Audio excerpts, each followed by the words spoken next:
welcome to episode 111 of Convos on the Pedicab. I'm here with my friend and District 1 City Council candidate, Clinton Rarey. Before we get started, big shout out to our sponsor. This episode is brought to you by PlebLab. PlebLab is a company in Austin, Texas that helps individuals and small companies adopt Bitcoin for utilization as well as accepting payments. In an era of devaluing currencies, the best way to protect your purchasing power is through sound money. And in times of unprecedented censorship, the best way to comfortably express your true self is through using permissionless money. So check out PlebLab. They're in East Austin. They're great for all types of Bitcoin adoption through self-custody, for accepting payments. They have a great media company. So anyway, let's get started. Sounds good. Probably gonna have to do that take again, but that's okay. All right, happy to see you, Clint. Good to see you too. It's been like a couple weeks since last time we saw each other. Yeah, we always run into each other at city council meetings. Yeah. So you're running. What made you decide to become a city? What made you decide to do this? Well, first off, I didn't want to do this. Okay. I wanted to just enjoy my life, not have to deal with politics, because politics can get very disgusting. And what caused me to run for city council is because nobody else was willing to stand up and kind of fight the radical policies that are coming from California to Austin. And I hear all the time, don't California my Texas, from people that are coming from California, which I agree. If you're moving from another state, you want to adopt the lifestyle and the culture of that state. That's why you're leaving for the first place, unless you're leaving for a job, of course. But I saw that happening here, the exact blueprint. And I was like, no. What's going to happen in the next 10 years is what caused me to leave California in the first place. What caused you to leave California? High crime, literally shootouts on the freeways, people breaking into cars constantly, drug dealers everywhere. It's an open drug market. Homelessness is rampant. 15 years ago, 20 years ago, you probably would rarely see a homeless person unless you're in San Francisco or Oakland. Now it's literally everywhere in California. Everywhere. So where are you from in California? I grew up in a small farm town, about 45 minutes, an hour east of San Francisco. Okay. And then joined the military, was stationed in El Paso for 4 years, then worked for the Department of Defense for 3 years. You did? What did you do for the Department of Defense? So I was a security guard for 6 months until I did all the online training, and then I ran day-to-day operations for the whole security force for Sandia Labs. What's that? Okay, what's that? Sandia Labs does a lot of radiation testing at White Sands Missile Range. So they test everything from electronic equipment to tanks. Okay. And so they'll do radiation blast, traditional radiation or gamma radiation. So it was a good experience doing all that. Moved back to California to get my education because I advanced my career as far as I could without a college degree. Studied cybersecurity network software. Last semester, the college went under. ITT Tech, you know. Oh, yeah. So they didn't tell their students that they lost their accreditation for like a year. Oh, fun. So they're on probation. And then we show up to class for the last semester, locks on the doors. Teachers were surprised, students were surprised, news was out there interviewing us all. And literally, I'm still part of the lawsuit waiting to get my GI Bill refunded, which I'll probably never use because I didn't even plan on using my degree to begin with. I only went because they're paying me to go to school. Interesting. All right. And so when you moved back to California, did you go back to your hometown or did you go to another city? Or? So I moved back to my hometown for 6 months, trying to kind of figure out where I wanted to end up in California. And I ended up moving to Concord because it was right next to the university or the transient campus. And so I moved by there. It was only 10 minutes from my house in Concord. But where I lived was in a high density area. And across the street was the only park where we're at. And it had prostitution, homeless camps, and an open drug scene. So literally no kids. It was all over the place in the park that you were at? It was all over the place. The first year that I was there, I was like, is this ever going to go away? And this was like your hometown? Not my hometown, but it's only 20 minutes from my hometown. And this was not something that you had recognized before you came back from the military? It was not something I recognized. It was a totally different California after being gone for 7 years. And one morning I woke up to walk my dog and literally DEA was there, the sheriffs were there, state police were there, local PD were there, and they were just raiding all the apartment complexes. And it was cleaned up for a good 6 months and then it trickled back. Yeah, similar to what the homeless camping ban did. You start seeing it more and more and more and more and more and more. Yeah, okay, I get it. That makes sense. What other aspects of California politics do you not like? Because it's really easy to point the finger at crime and homelessness, and I feel like that's what everybody does. They just say crime, homelessness, right? But we're in Austin, and yeah, it's gotten worse comparatively to what it was like in the 90s. But, I grew up in New York City. We're nowhere close to what you escaped from. And there has not at all. And there has to be an honest discussion about that, because a lot of people on conservative Austin Twitter, they'll make it seem like Austin's a third world country if you listen to how they tweet. Yeah, no, I agree with that. And that's bad messaging. It's dishonest. It turns people off from listening to them.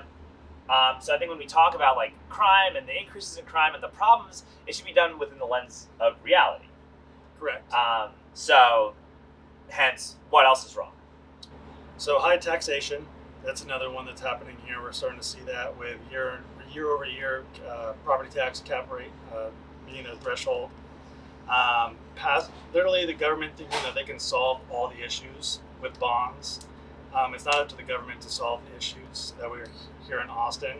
Our city government should be focusing on our roads, our electrical grid, our water infrastructure, having cheaper cost to build, because they're making it so expensive to where only big corporations are able to actually buy land and actually develop here in Austin versus the small mom and pops. Because they approved permitting processes pretty quickly here. Yes. 4 years ago, but not anymore. I thought that they, because I had a rancher on, we haven't aired the episode. My last person that I talked to was a rancher, and he said that they will approve a permit with it. It'll take a year or two for a permit to get approved. So yeah, still at a year or two. When I first moved here in the construction process, it's about 3 to 6 months for a permit. Okay. So it's been getting worse over time. And I've talked to a lot of the people that worked previously in the department services, and they've been there for 25, 30, 35 years, and they kind of got pushed out because they didn't want to retire yet. They wanted to do a full 40 years to retire. And now they got all these young people in there that don't know anything about construction project management. So it's just a mismanaged. You got too many chiefs, not enough Indians in this department, so everybody wants to have control on how they do things. Now when you have, say, an inspector come out, he may fail you for one thing, and then you fix that issue. Another inspector comes out, and he'll want something totally different. So there is no standard operating procedure. So it takes forever for the stuff to get built. And people, okay, I understand that. There's also an issue too with the fact that everything that gets built winds up being a luxury building. So that's the one thing I love to hear from in City Council is their push for vertical mixed-use buildings, which I think are great. Where they always talk about, we're gonna have bodegas and places where people can shop. Bodegas? Yeah, the bodegas in New York. Yeah. Yeah, they want that kind of grocery stores here. No, you don't. You don't want that. No, you don't. You do not want a bodega no, you don't want that shit at all. No, you don't. No, because everywhere where there's a bodega, it's never you never have bodegas in the nice neighborhoods. You want to have micro grocery stores. Yes. In these vertical mixed buildings, but that's not what's happening. What we're seeing is you're getting Orange Theories or Stretch Labs or yoga studios popping up, and yoga studios are fine, but they're fine. But if you're trying to create low income housing, that's not the type of thing that you want on the bottom. So people can actually have access to the resources that they need to buy groceries or stay within their area and not have a vehicle. Yeah, you need micro grocery stores. You need to figure out a way to get sustainable. You need to figure out a way to work with regenerative farmers or sustainable vegetable gardens like the JVG types to supply food to people. Correct. Or you got to make it easier for people like that to get the permits instead of a housing development company. I agree. So I think that's an important factor to consider because they're literal food deserts all over. In the area of Austin that you're running in, it's filled with food deserts, right? Oh yeah. Filled with food deserts and filled with deserts of no public transportation. Literally, it's nearly almost an hour and a half walk to the closest bus stop by my house. And if I had to walk to the grocery store, that's almost a 2.5 hour walk. I thought about something. How do you feel about the scooters? Downtown, I think they're horrible. Too many accidents. You get drunk people on them, high people on them. I think it was a great It kills our idea. business. It kills your It business. kills us. Yeah. I think it was a great idea, but horribly implemented to be downtown. I agree. I think that scooters are awesome, and we should have more micromobility, and we should embrace that. We probably could embrace that more than this light rail, which is just going to make things even more expensive, and it's going to take 10 years to build. But I always said that I think that you should have scooters at the bus stops. Yeah. You should figure out a way to like really push forward and push figure out a way to like push items on the agenda that like have practical value. Like, hey, we're gonna reappropriate like 20% of the scooters downtown and put them at bus stops in East Austin, in my district. We're gonna put scooters, and we're gonna put scooters and put the scooters near affordable housing complexes. Because there's a lot of affordable housing complexes out there. There's communities, generally speaking, where like the median family income is like at a lower rate. I'm sure you got data for that, don't you? For like figuring out like which areas have like the lowest family MFIs. Oh yeah, the city has data on that. Yeah, so you could just find those areas and just put scooters in those areas. And I would probably discourage the scooters and do more of the e-bikes because it allows them to say if they want to ride the bike to the grocery store, they can have a basket on that bike versus a scooter. Sure. Mobility issue. Any kind of they should just put these micromobility devices there. Yeah. Or put the scooters at bus stops, or have scooters even in those areas because you can ride that scooter to get on the bus or get on the train. Yeah. I think food for thought. If you happen to get into office, it should be something to, Well, that's something that should I be want put to prove forward. on Yeah, is I think actual that's a good public idea. transportation because that's something that my mom did before she even got into politics. Is she drastically improved the public transportation for the bus routes in my hometown. How did you do that? That is a very long conversation. Well, like elevator answer. How did you do it? She showed the disparities on the lack of transportation and the travel times.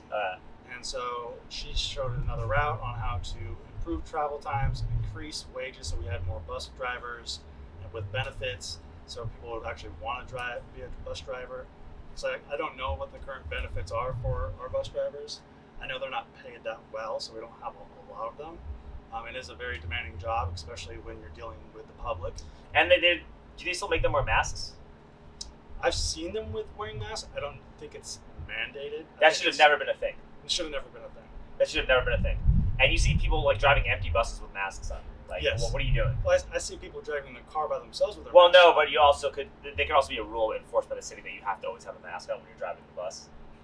There's some of these rules are a little ridiculous. It could be a policy that's not on the books. The lady who checks your parking ticket at City Hall, you know what I'm talking about? Whenever yes. you get out, she's by herself, just chilling with nobody around, and she has a mask on. I think they had a policy still down at City Hall to wear masks because even most of the security guards were wearing them still to this day. The security guards still have to wear masks, but they got rid of the mask policy? Or they're just choosing. I don't know. Some it could be people a are choice. Just, yeah. And I don't tease anybody. I don't give anybody grief for it. There's no reason for it, right? It's your choice to do it. But if they're still forcing that, that's insane.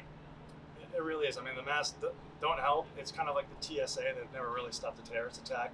They're to make you feel good and make you feel safe. They actually haven't done anything. They have they? Well, I don't know, man. I mean, I feel like any major attacks, but they have.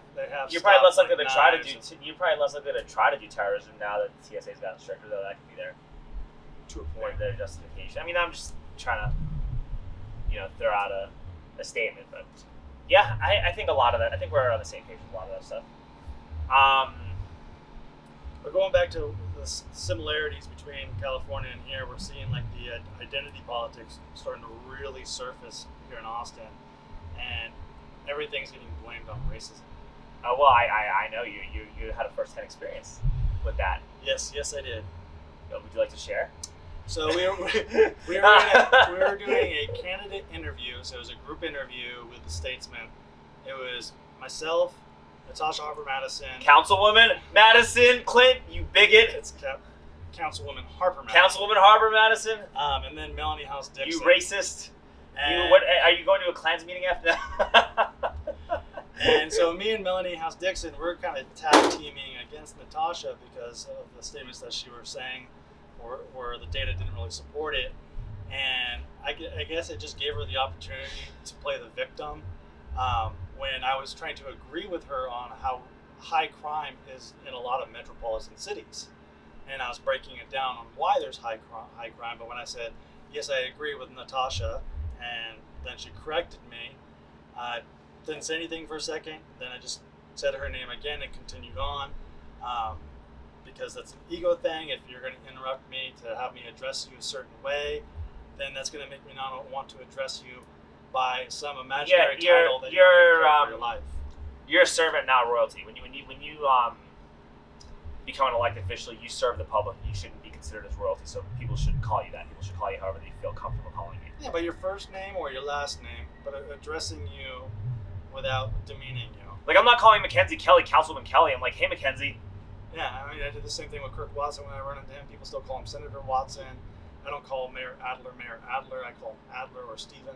Stephen, I used to call him that to make fun of him when I ran against him. But for me, calling him Stephen, even though that's his first name, he is a lot older than me, so it's a little weird calling him by his first name. No, I think it's great. I think it's hilarious to just call him that because of just how incompetent he is as a city official.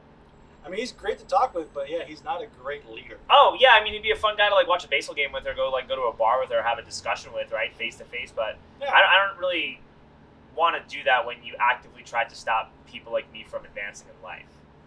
Oh, yeah, especially when he destroyed the small business industry. Yeah, like there is no reason for me to want to talk to you. Like, the only reason I want to talk to you now is just to make fun of you. Like I couldn't. I have like when I see him, like I do have like a sickening feeling in my stomach a little bit, like just even having to be around. Like I feel like I want to throw up a little. I had a like that's just what it is. You know what I mean? Like if it were up to you, and if we had a different governor, we would have been closed for a year. We wouldn't even have a pedicab shop. There's a real possibility we wouldn't even have a pedicab shop anymore. If Beto O'Rourke was governor since COVID hit, we would still be in lockdowns right now. Well, not right now, but we would be like California, where they still have partial lockdowns depending on how radical your mayor is that aligns with Newsom. Are they still doing lockdowns in California, or did that end because it's just an election? It's city by city, case by case. But they're not doing that anymore. They stopped, right? They still have mask mandates in some of the schools, not all the schools. Yeah. They had where you couldn't have a certain amount of people in the facility, so they had caps on capacity. They're still going on in California. So they don't have full shutdown measures right now, but they still have COVID restrictions. They still have these restrictions, and I really do think that if you have, depending on who the governor is, these restrictions could start coming back after this election. And I don't know where this power is coming from that allows them to take this much control, because even when everything was ratified and they wrote the Constitution, we were in a war, and they didn't have this much control over the system. That's what all the CRT stuff is about. It's about conditioning the next generation of kids to hate America so that there is no Constitution in 10 years when the next emergency hits. Oh, yeah. That's what this. If it's CRT, we're not going down that. We don't need to go down that rabbit hole right now. Like you have a DEI. Yeah, and I think that people need to realize that this stuff has nothing to do with actually creating equity amongst black and white people, or solving racism, or doing anything. All it's designed to do is it's designed to weaponize some really fucked up shit we did in the past to condition the next generation of kids to hate this country and every value that we hold, even the values that are good, which are most of them. So that next time any kind of emergency hits, people will just give up their rights voluntarily with no struggle, and what we had to deal with during COVID will not be something we deal with again. That's what I think this whole CRT stuff is designed to do. Yeah, I mean, if you can look at any country and they're going to have blood on their flag from atrocities that they've done in the history of their country. Yeah. And you can't blame people that are alive today for the atrocities of people that have committed in the past. No, I agree. Especially when you use all these identity politics and there are no and you're not coming up with any viable solutions that will actually help anybody. Like if you're coming up with viable solutions that help people, like, hey, we have a patented history of racism that's taken place for 400 years in America, and as a result of slavery and segregation, black people are 40% less likely to own investable assets as a result of stuff that's happened in the past through no fault of their own as well as no fault of our own. Let's try and fix this by investing more money than we usually would have to like create financial education programs in inner city schools, or give them access to Bitcoin mining, or really provide education into how sound money can be adopted in underfunded communities. That would make too much sense. Like nobody would argue with that. No matter what side of the political aisle you're on, you're like, okay, yeah, this is a great idea. I would love to do that. Nobody's coming up with that. They're just saying, hey, get rid of cops because of white supremacy. Like, that's like, it's ridiculous. Or hey, you didn't want to wear a mask because you're a white supremacist. Like, that's all they're doing, is they're throwing words around without really knowing what these words mean or caring to know what they mean. And it just seems that the politicians nowadays are looking for ways to increase their political career or one-up one another. It's more of a popularity contest versus actually bettering your community and your country. Well, yeah, that's been going on forever. Oh yeah, and it's going to keep going on unless people actually stand up. That's been going on forever. Have you got any criticism for your decision to run as a, speaking of this identity politics stuff, have you got any criticism for your decision to run for city council as a red-headed white dude in a predominantly black district that was designed to be a black district under the Voting Rights Act? So the only people that have given me criticism are the people that I already knew that would never vote for me to begin with. And there were 3 people online which I've never met at all, but I know they're pretty big down at City Hall. Don't know their names by heart. But going out and knocking on the doors, over 15,000 doors so far, I literally have only 16 people that disagreed with me. And out of those 16, only 3 of them became verbally hostile. How did those bad interactions go? What happened? So when I said that I wanted to end guaranteed housing for the homeless and do a treatment towards sheltered towards treatment approach, so getting everybody off the street because nobody should be forced to live on the street, providing a cot or a bunk bed like we did in Afghanistan, where you have these pop-up tents that can sleep 1,000 people. That way we can figure out, okay, who has chronic homelessness, who has drug abuse problems, whatever, mental health issues, so we can actually identify the services that they need to help them get back on their feet. And there are going to be some that don't want help at all, and there are going to be some that you're going to need to make the decisions for them because they're so far gone. This individual thought it was too harsh to pull them off the street and not to let them live the life that they wanted. Another person said, well, why do you want to get nonprofits involved like the Salvation Army? They're just going to push religion on these people. I was like, well, have you actually gone down and toured the facility? Because I haven't. Partaking in their religious beliefs is not a requirement to actually have access to their resources. Yeah, and honestly, like, that's not the worst thing in the world to be exposed to when you're like, when you're a drug addict and you're like strung out on the streets. It's probably not a bad thing to be exposed to anyway. I mean, even if you're against religion, faith may help someone reach recovery. It could, yeah, it could. I mean, you shouldn't force it on people, but that is another tool in the toolbox to help people. Yeah. And that's been proven, so why not use whatever tool you can to just help somebody recover? I mean, even AA, they use faith-based sometimes, depending on what class you go to. But it's funny because if you actually look at the history of AA and the gentleman that invented it, his whole philosophy was about doing AA on shrooms. What? Yeah. Tell me that. That's interesting. You're going to have to ask my wife. She knows more about that than me. All right. She has the book, which I can give you to read. AA on shrooms. Yeah. So I mean, shrooms are good for you anyway, though. It's supposed to help rebalance the chemical imbalance in your body. And that was the whole thing on reaching recovery, is going into that external realm, which, whatever it is, I mean, I don't know. That is kind of true. I think there's a lot of truth to that. And even microdosing is like proven through numerous studies to be good for you and help you work harder and like help you work smarter and help you have like more clarity of focus, and also helps your brain do like a reset when you're burnt out from like being stressed out and stuff like that. Like, there are like medical benefits to doing that. Yeah, I mean, my wife, she did some ketamine treatments because she's a recovering alcoholic. And I didn't know that. She relapsed once, and then she tried the ketamine treatment, and it worked wonders for her. And she hasn't had any cravings ever since. Wow. That's fucking wild. Yeah, so she used to do AA meetings all the time, and I'd go with her for support. And now, no more AA meetings. She doesn't have to do ketamine treatments anymore. I think she did six sessions. Yeah, I have friends that like smoking weed helped cure their opiate addictions. Yeah, it's crazy how this stuff is. Yeah, there's different resources depending on what works and what doesn't work for your body. It's crazy how that stuff works. But nobody's giving you shit about being like the only being a white dude running in a in a district that's designed specifically for a black person. I mean, none of these seats are supposed to be designed for any specific race. I mean, they say it is, but I mean that's just disingenuous to say, well, you can't run for District 9 because you're black. I agree. I think that's pretty silly. I think we're in 2022 now, and I understand originally why that was drawn out because things were a lot more segregated back then. Oh, yeah. And you wanted to have you wanted to make sure like you had that design because if you didn't have that design, you would just cut off an entire community of people from representation, and that's a problem, right? But I think that we're at a point now where we've evolved so much that that's kind of a non-issue. I think, District 9 it should be a non-issue, dude. The guy who District 9 could have a black city council member. Joa? Yeah, that guy could win. Yeah, I mean he's out there. He's doing what he needs to be doing. Yeah, he's he grinding, knocking doors. Yeah, So I mean, there's some stuff about him that worries me. But maybe one day I'll meet him. I'm sure he's probably cool to talk to.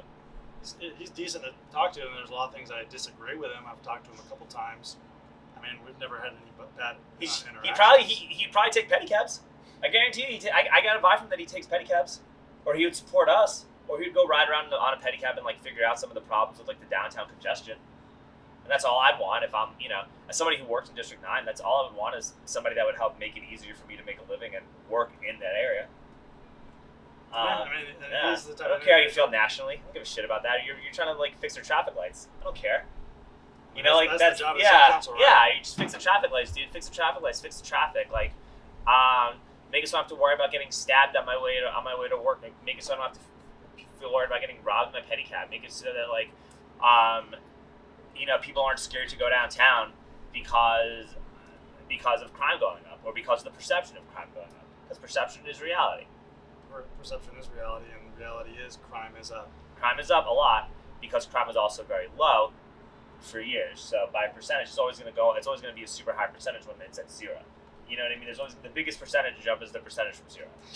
So that's also people got to talk about this. Got to be in reality. I think you do a pretty good job of communicating that. Yeah, I mean, we have a city council that's detached from reality. Yes, 1,000%. They make a lot of decisions based on hope, and hope is not a plan. Yeah, no, I agree. How do you see this? Let's backtrack. How's the campaign going for you? Campaign's going really great. It really picked up after the community barbecue that we did. We cooked How was that? Was that last week or something? It was September 24th. All right. So I think it was 2 weekends ago. Okay. We cooked enough food to feed 1,000 people. It was a bunch of brisket and chicken. Whoa, look at that. Okay. Had about 400 to 500 people turn out. Dude, you have 500 people turn out to your barbecue? Not at just one time. So we had it from 12 to 6 p.m. And so during that time, we had about 400 to 500 people come and eat. You probably got about 300 new voters from that.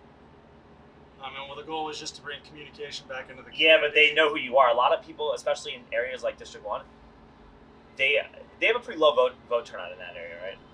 So the only people that knew who Natasha Harper Madison were people that were on her on her payroll. So I knocked on 2 of her staffers' houses, and those were the only 2 people that knew who she was because they worked for her or they were friends with her. Everybody else, when I talked to them, they don't know who their council person was. I was the first person that ever ran for city council that has actually physically knocked on their door and spoke to them in 15, 20, 30 years. Wow. So what do you think your chances are of actually winning? Because I remember when I first met you, I was a little dismissive of you when I first met you. a lot of people were, and I liked you when I first met you. I was like, dude, you seem really cool. I'd vote for you, but considering where you're running, you have no fucking. That was what I said to you. I was like, oh, you're like, hey man, I'm running against Natasha Harper Madison. I was like, good luck with that. So. Do you remember that? Yeah. Good luck with that, man. I started laughing.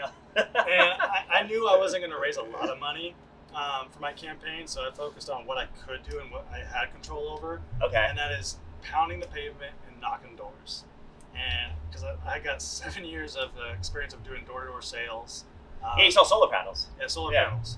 And so I might want to get some solar panels for my house in Johnson City, so we may.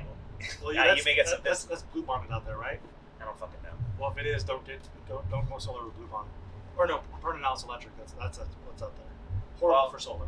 Why? I can't just use you? No. It's the electric company. Oh yeah. So they're not solar friendly.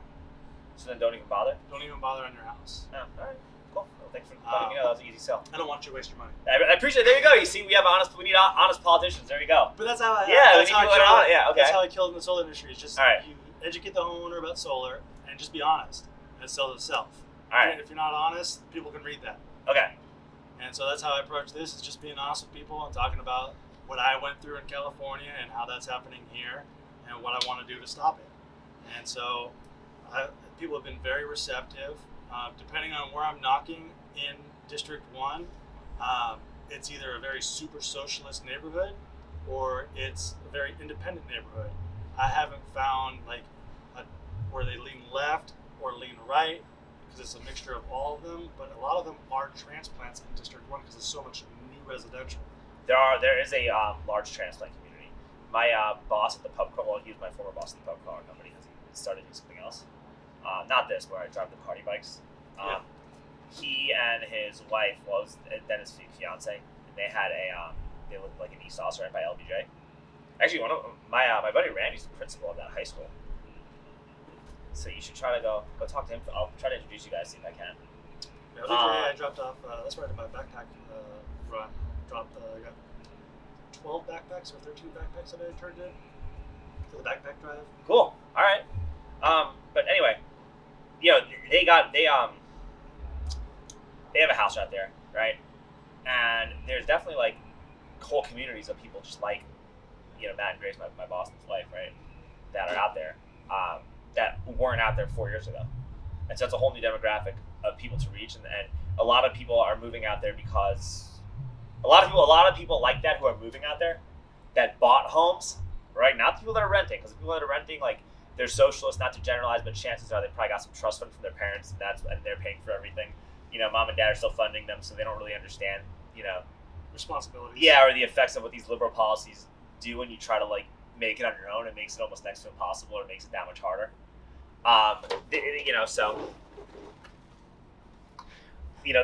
There's a lot of people like my boss and his wife that have moved there, and I think that's a demographic that would be very receptive to you. And I think a lot of the Austin political insiders don't fully realize that yet, and you seem to have realized that. Yeah, not going on the doors and actually talking to people, it opened my eyes on how many people are upset. There are even progressives that are upset because they were sold one thing, and then what ended up actually happening was the opposite. But the very thing that scares me going out there and talking to individuals is 60% or more, so I'd probably say between 60 and 65% of the people I've spoken to aren't even registered to vote and don't want to vote. There is a lot of voter apathy in those areas. A lot of voter apathy. So how do you go about that? So the number one thing I always ask them is, why don't you want to vote? Well, it doesn't matter how I vote. The city's going to do what they're going to do. And they always bring up the camping ban, for example. When it was passed, it was never enforced, and it's never been truly enforced. They only really do cleanups when events come. Yeah. Like the South by Southwest, and we saw ACL. ACL. We saw big cleanups happening. And I was even in the KXAN, and a gentleman named Jackson in the city at Echo was disagreeing with what I was saying. It's like, well, if I'm wrong, then provide all your cleanup rosters, all the data, that what days you actually cleaned up, 1 week before ACL, and then 2 weeks prior to that as well. Did they do that? No. That's interesting. I mean, I've called them out on their data sheets for the homeless as well. When they say there's 4,500 people homeless, I say, well, how far do you guys go out and actually count? Do you guys go climb through the green belts and do that? No, we don't do that. There's no. They do a very half-assed job. They try to count as little as possible, so this way you can make it seem like so it's not as bad. Yeah, but at the same time, though, the more homeless we have, the more money they might need. You will get more money. So that's another thing. So I don't know. I mean, there's it's a weird way of.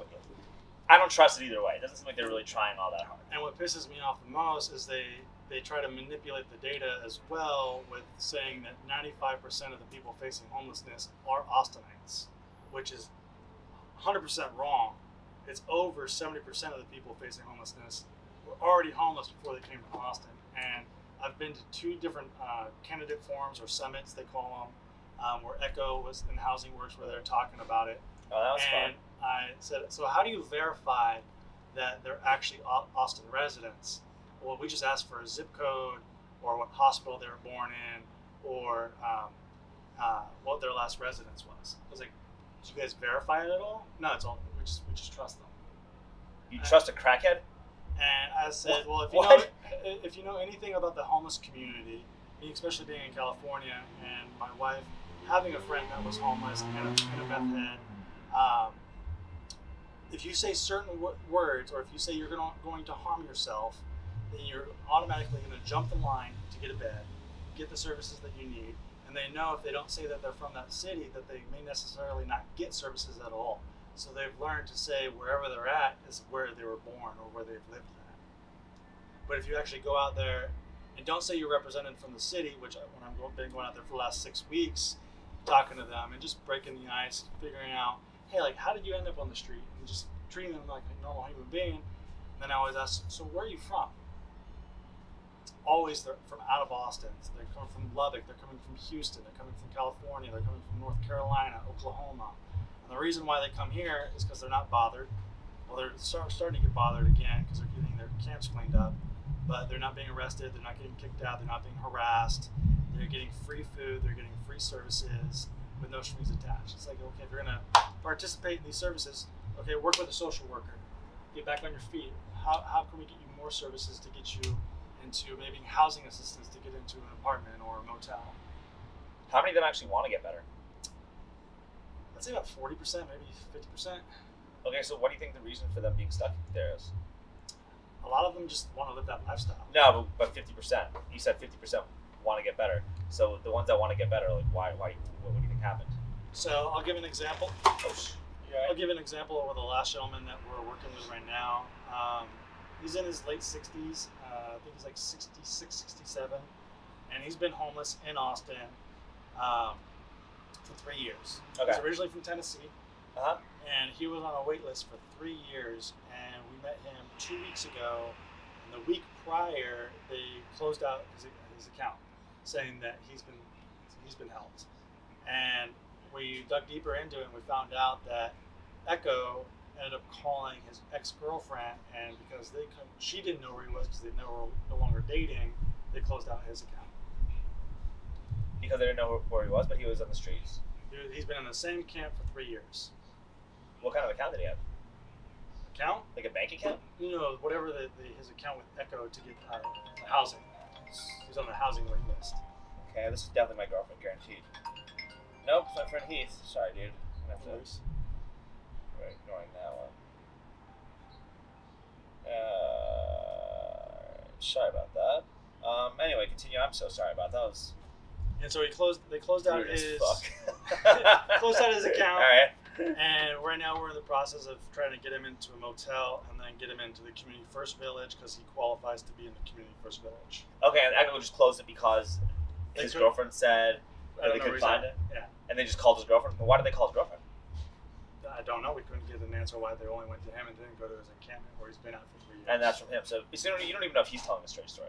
No, but we found out through Echo when we contacted them that his account was closed, and we found out it was because his ex-girlfriend. And you met this guy, and he told you a story, and then you called Echo to see what's going on. And we spoke to him when we were going through an encampment, and he told us his story that he's been on the waiting list for 3 years and he doesn't know what's going on. For housing, right? For housing. But he didn't know his account was okay, closed. so here's another question. Like, you've been homeless for 3 years. He's been homeless for 3 years. Yeah, he's been homeless for 3 years. So I mean, what has he done in those 3 years to try to improve his life? Because I mean, you don't need Echo to give you housing just to improve your life. You can still say, hey, fuck this. I'm gonna go wait tables, or I'm gonna find something else to do. I'm gonna do PPD medical study. I used to be a test subject. You know that? No. Yeah. When I first moved to Austin, after my first year, I wanted to be a school teacher, and it didn't work out.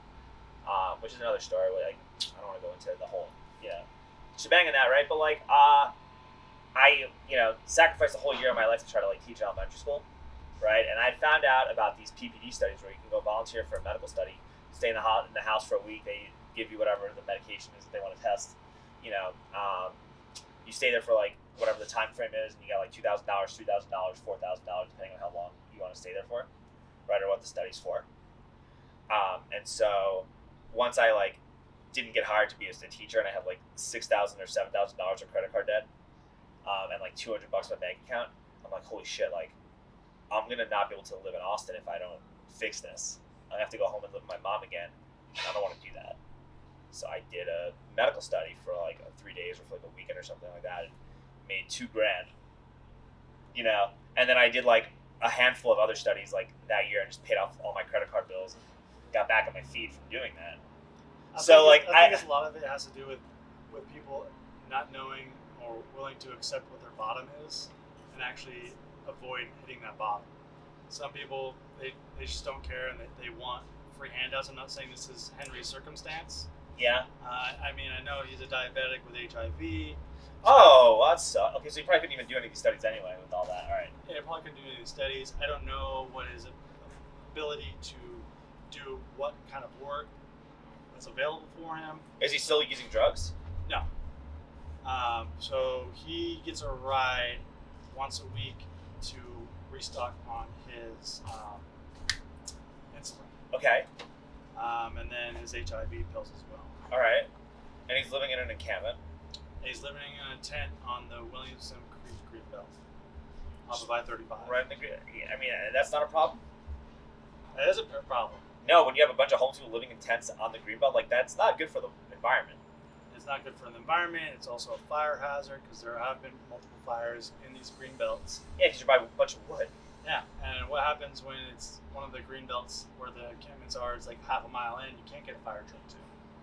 And a fire goes out, and it's between residential and commercial. And it spreads, and it's like, oh, yeah, my house just burned down because of a bunch of homeless people. Like that's not going to fuel goodwill towards the homeless. No. It's going to make more people upset. And it's going to create more anti-homelessness and more right-wing mentalities amongst people. Yes. Yeah. Okay. And so, I mean, I feel for them. Nobody in our council thinks about this. No, they don't. They think it's compassion, allowing these people just to sleep in the woods. It's not even just a safety hazard for them. It's a safety hazard for the people that live in the homes around them. You think they really believe? Yeah. Well, yeah. You think they really believe that, though? I do. I honestly do believe people think it's compassionate to allow. No, you think our council members, who have been wined and dined by developers for like the past 4 years, do you think they believe this? I think Vanessa does. I think so. I do. I think She's the one that's trying to bring the harm reduction injection sites to Austin. Huh.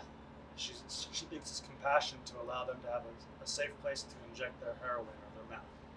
That's not very compassionate.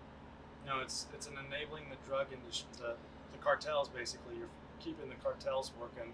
You're giving them an actual legitimate way to make a living. Oh, we could just go supply these drugs to the site. Oh, you could supply the drugs to the person who's in coordination to buy the drugs. Like, I wouldn't be surprised if you get to a point where like the city will buy swaths of heroin just to safely administer to the homeless. Like I could see that. I could see them doing some bullshit like that too. You see in San Francisco with their safe injection sites, you got the facility right here, and then just down the street are all the drug dealers selling you all your drugs you need. You go over there and they have clean needles for you, and they have a nurse to make sure you don't OD. Man, I just used to go be a drug dealer. In an open drug market, why not? Yeah, I mean that's where the money is. Why go to school? Like, why work a 9 to 5? What a scam, right? Like, yeah. A lot of teens are getting sucked into that drug trade to sell or traffic drugs through TikTok. That's a big thing that's happening with kids right now. Because why go to college? Why get a 9 to 5 when you can make thousands of dollars easily? And the city's enabling it, and the DA's not going to prosecute me? What? What? Wild stuff. Don't even get me on the DA. The Wild. DA is horrible. Well, our DA is, I think we only have like 10 more minutes left. But we were talking earlier about how Austin is on a path towards turning into San Francisco and Los Angeles, right? And we are on that path. The question is, how far along that path are we? Is it too late to turn back? And how do we communicate? How do we communicate this better without sounding like, right-wing fear mongers? Sadly, If that makes, you know what I mean? Sadly, unless we start seeing more moderate candidates, even if it's a moderate Democrat or a moderate Republican getting elected into city council and even our school boards. So we've already seen in California, it literally had to impact the residents that voted them in before they decided to wake up. Like Chesapeake where he got recalled. Yes, prime example. But that's not. But by then it's too late. Like that mayor is going to probably appoint somebody that's going to not be that much different. So the temporary DA is doing a pretty good job, but unless they get someone like her or similar to her elected next term, San Francisco's just going to fall back into the same hole. And even if we elect all the right people here in Austin, it's going to take us at least 10 years to clean up the mess that has been caused over the last 8 years. But here's the other thing too, and I think that with how things are going, it'll probably take about 10 years to turn into San Francisco. Correct. So either way, we're at the halfway inflection point, I think. That's what I think we are. And my thing is that, like, we have been saved by a lot of the disastrous implications of these policies because of who governs us at the state level. And it's not even that, it's that the state capital is here in Austin. So that's the only reason why there's been so many checks against our city council and mayor. Because if Austin was, say, Georgetown, none of that would have been as checked as quickly with Abbott. Even though I don't agree with Abbott on a lot of That's things. true. It could also be that our city is doing this stuff to, like, just appease, like, progressive voters, knowing that they can't accomplish it. So it's just an easy way for them to get votes without having to do anything. It's an easy way to buy votes. Yeah, it's just an easy way for them to buy votes, and they know that, like, none of what they actually want to do is going to get accomplished, so they can just go do it and be more cavalier about it. Because they know, like, oh, I could throw out a whole bunch. I could go let the homeless do whatever they want. I can go defund the police. I can do a whole bunch of crazy shit. I'm in Steve Adler's head. I can go do all this stuff. And Abbott's going to shoot this down. I know he's going to shoot this down. I'm going to use Abbott shooting this down to fundraise off of this. What's the problem? It's a win-win. Yeah. Like, I think that there is that type of, there's a weird balance in Austin that, like, allows our city council members to, like, pretend to be a lot more progressive than they actually are. I mean, look at Alter for. Does that mean, for you know, example. like, yeah? She's trying to. She's publicly said that they're trying to circumvent the law to restrict gun sales for under 21. But they know that they'll never do that. Yes, exactly. But the fact that you openly said that you're trying to circumvent the law as a sitting city council member should automatically have you removed from seat. They're trying to violate state law. But at the same time, though, like, if the state made a law trying to do mandates, and you know, you'd want to circumvent that too. So I think that, like, there's always a weird balance. Plus, Allison was the only member of council who voted against the homeless thing in 2019. Did you know that? No. She actually voted. She was the only one when they rescinded the camping ban. She was the only one who voted against the city's decision to I think it impacted rescind her district. Yes, but she still voted. But she still voted against that, and that's why, like, when she ran against Jennifer Burton, that saved her from losing. She kept her seat because she didn't vote to take the ban away. I mean, it's pretty smart. I mean, look at Paige Ellis. She didn't vote to raise her. And neither did Mackenzie, 40%. but they're still going to take that. They're still going to take that cheddar. And I've already publicly stated that I'm not going to. You know what you should do? Give that money to. I mean, you're still going to get it, right? Give that money to the lunch lady at LBJ. Well, I was going to give it to either teachers or people at the school district or towards Community First Village to get more. That works housing. too. No, don't give it to any nonprofit. Just give it to the lunch lady. Give it to a human. Give it to the bus driver and the lunch lady. Just give one of the lunch ladies 40 racks. Who cares? Just give it to her. Well, Or every week, I'll have to give her what after my taxes. After your taxes, yeah, like the difference. Like what you do is like you're like, all right, man, you're gonna get what, an extra $1,000 a week added to your check or something, like extra $800 a week. I think it's just about $800. Maybe. An extra $800 a week, right? So I like $500 out of those $800, just give it to a different lunch lady. Hey, I got this pay raise. I'm gonna throw you 5 bills right now, and just keep doing that, and just take pictures. Yo, this is a $500 giveaway. We're actually using this to help people in the community. Just do that. And I got a big fake check too. And I got a big check. Yeah, just you know what I mean. Like, that seems like a much better PR move than just saying I'm gonna go give it to some fund, and then by then I'm gonna walk away, and who knows what they do with the money. True. Who knows? But this way you have direct control over it, and then you get to build relationships in the community for 4 years straight. Does Sounds like a pretty good idea to me. Yeah, I definitely want to do more community Right? outreach barbecues too. Right? I mean, that sounds like a good idea. You're already going to be paid getting $80K a year anyway. You're already doing pretty well. I don't need to be making it. Well, I make more money doing solar than I would ever in city council. But you're fine. You're comfortable. You're not doing this for money. You're not doing this for Oh anything. no! I actually ran for council seriously, and I didn't even want to do it. I just saw the direction that Austin's headed in, and then it's not about making change. And sometimes it's about stopping horrifying changes from happening. And you should at least try. And I think you're a new crop of political candidates, and one of the other criticisms I've got about you is that they point to your inexperience and the fact that you don't have a degree in public policy or urban planning, or most of the council members, they have master's degrees, some even have PhDs. And the city's turning out so well so far. Yes. Yeah, it's not exactly the right selling point. You need people that have life experience, not education, because people that can't do, they teach. And that's what we have up at City Council, people out there preaching and trying to teach us on how we should be living. Yeah, no, I agree with that. And I think that when you get too insulated within a box, and that's what education has become, it's become an echo chamber, for better or for worse. That's what it's kind of devolved into. When you're too stuck in that echo chamber, you become closed off to new ideas, and sometimes you need somebody who is not within that echo chamber to offer a fresh perspective on leadership. And I think that we actually need that now more than ever. And then also the people that go to school for those types of majors, and the people that work in the nonprofits or the community organizers, those people are literally funneled into government positions. And so the types of people that go through those programs, they are the kid that wanted to be president when they were in middle school. And you don't really want your government to be filled with too many of those kids that wanted to be president.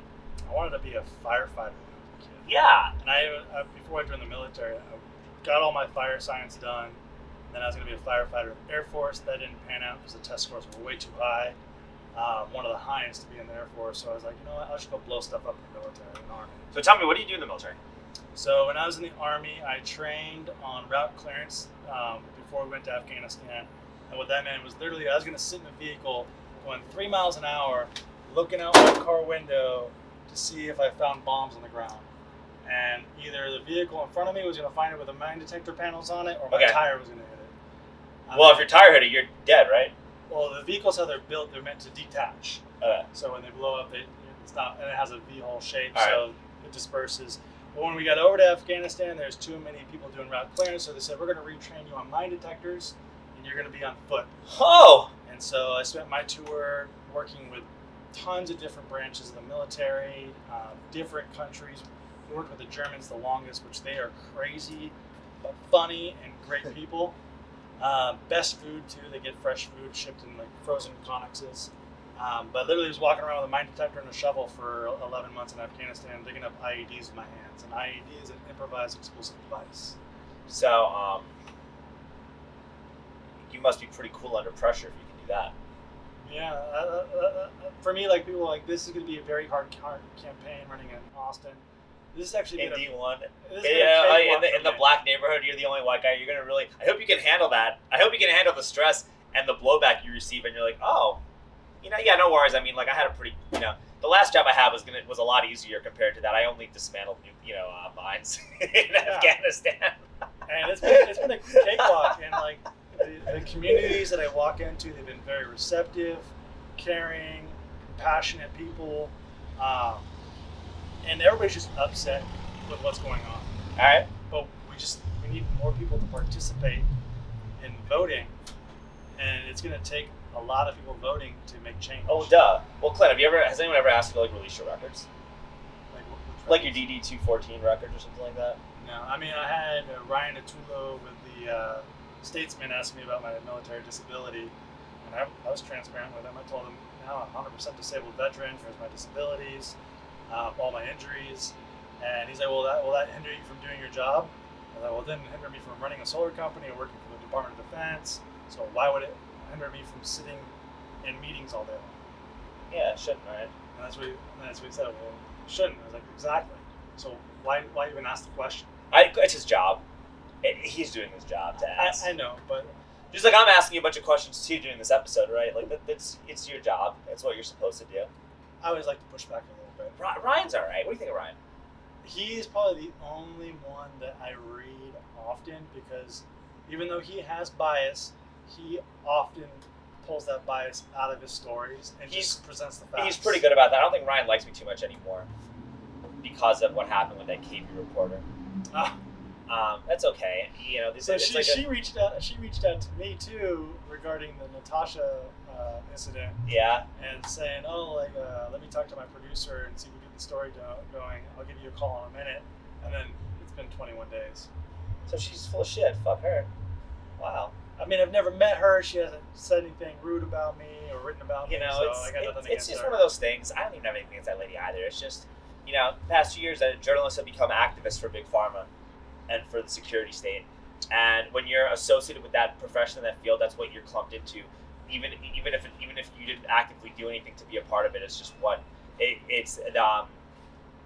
corporate journalists as a whole have like just completely destroyed their reputation to such an extent that anybody who's associated with that field is just going to get some blowback, and I think that's what it was. Oh, I mean, does that mean, you know what I mean? Like that's all. Yeah, my mom was a journalist for 10 years, and she was an editor-in-chief at our local paper. And she even told me before I actually put my hat in the ring, she's like, anytime you talk with a journalist, make sure you have your phone in your pocket recording the whole time, because they're going to twist it, they're going to manipulate it, and they're going to lie. There is a lot of that. There's no, like, a lot of corporate journalists are tobacco executives. Ryan's all right, but he's still not, you know, he's not trying to do the right thing to, like, help. He's not really trying to tell the truth and do things from an honest and ethical standpoint. He's just less of a snake than the other journalists. I can see that. That's all he is. I think it's more for job security. Because, I mean, there are some great journalists out there, but they're all independent journalists. Mm-hmm. And it's scary. Tony Pulaski's good. The guy from Tony Pulaski's actually good. The one who did Adler's Cabo story, who broke Adler going to Cabo. I saw the headline for it. I never read the story. That guy's good. And he does a pretty good job. He did a really good job covering Uvalde and all the crazy shit that happened in Uvalde. Oh my god, that was a mess. That's a mess too. But a lot of people need to be fired, and a couple people need to go to jail for that. Yeah, you know what it was too, man? That lady was covering like a vigil for like the Uvalde kids. So I'm like, I know you're not trying to be a real journalist. You're trying to be an activist. Like you're there to try to push a gun control agenda in a mass shooting. And I'm like, yo, you guys caused this stuff. So I'm like, you know, there's a bunch of circumstances. And even if you look at the last like 20 mass shootings, it's all mental health issues. Every single one of them were on prescription drugs. A lot of that too. There's also a lot of them visit the same chat rooms. A lot of them have somebody in the chat room that's trying to antagonize and encourage them and try to group them to do a bunch of really far out off the wall shit. And like, we got to go into schools and like, you want to stop these mass shootings, you go into schools and you like really push teachers and educators and guidance counselors to like to identify like predatory behavior in chat rooms and figure out how to identify that. Because predatory behavior isn't just about sex; it's about stuff like that too. Yeah, I mean, we also I think that could go go on the teachers along. though too. We got to put it on the parents too. That of course, but like, you know, you don't invest money in parents; you invest in teachers. And so Correct. with tax dollars, you could just say, "Hey, while the kids are here, we should talk about this." That's all. A couple more things I was gonna say. So let's say you get elected. Well, what do you think your chances of winning honestly are? I believe that I will make the runoff. You think you'll make the runoff? I will make the runoff. I love Melanie House Dixon. I heard she was cool. She's great. I've spoken with her many times. Miss Sayel's cool. Been to her house. Really? Yeah, I dropped off an avocado tree for her. Hey, all right, that's awesome. Okay. So, are you guys friends?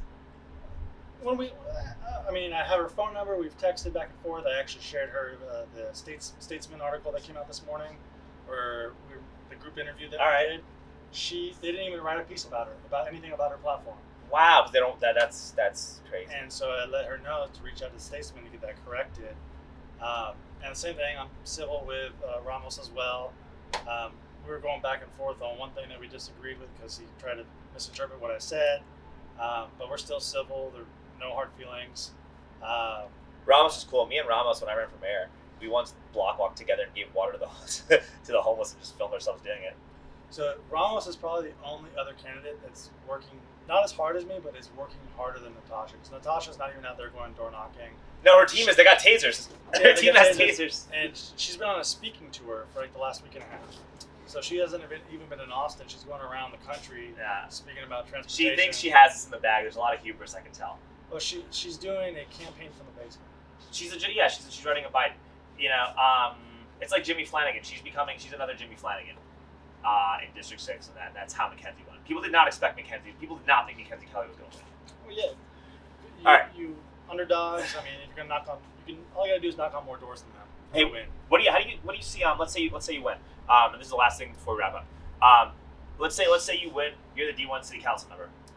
What are you gonna actually be able to do, considering how you represented on council? What can you actually do as a council member? I can bring more transparency and accountability on the actions of my other council members. Okay. Especially like when they say straight up lies on the dais. For example, Cheeto Vela, when they were doing the whole thing on the police scanners, and he was saying that's going to go after people seeking abortions. He's a damn lawyer, and he knows that's a HIPAA violation to even happen that way. And for him to spread stuff like that and not be called out on it by any other council member. Even Mackenzie doesn't call out. Yeah. Mackenzie didn't even call out, and she's the one that got it passed. And good for her for getting it passed, but she needs to stand up and hold her other council members accountable. Mackenzie needs to be a stronger candidate, a stronger representative. But I think most importantly, Mackenzie needs a friend. I'll be your friend.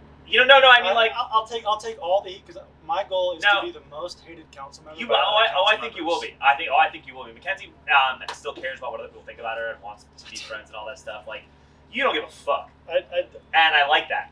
It's because I faced death for 11 months straight. We have one life. Yeah. We have one life, and why do I care what other people think about me when all I'm doing is trying to do the right thing? Yeah. And call out hypocrisy when I see it. Yeah. And if that hurts your feelings, I'm sorry. Maybe government isn't. Maybe you should be. Maybe you're in the wrong field. But anyway, love Mackenzie. She's my friend. She's my girl. I love her. Oh, right? No, I love She's her great. too. I think that having a friend on the dais that's an ally of hers might help embolden Mackenzie to also speak out along with you, and it would be a good thing. Well, yeah, even if she just wants me to do all the speaking, I'll take all the flack. Hell, go ahead. You don't care. Yeah. And yeah. All right. Anyway, Clint, we're about to wrap up. How do you get a hold of you? You go to ClintonRarey.com, so that's RAREY.com. Right. You go to my Twitter, which is Clinton Rarey.